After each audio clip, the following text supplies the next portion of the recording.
Ngayon ay isang panibagong araw at isang bagong journal ulit tayo.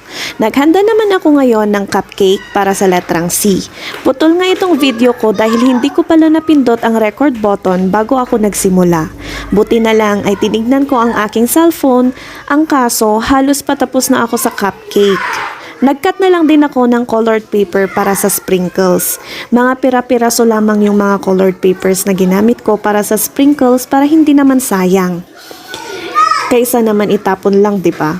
Hindi nga ako magaling mag-drawing pero okay na yan. Hindi naman marunong manlait si 15 months old ko kaya carry lang yan. Hindi nga din ito mahirap ipagawa sa kanya dahil na-attract siya sa sprinkles at cupcake. Yun lang, kailangang bantayan dahil baka isubo niya ito.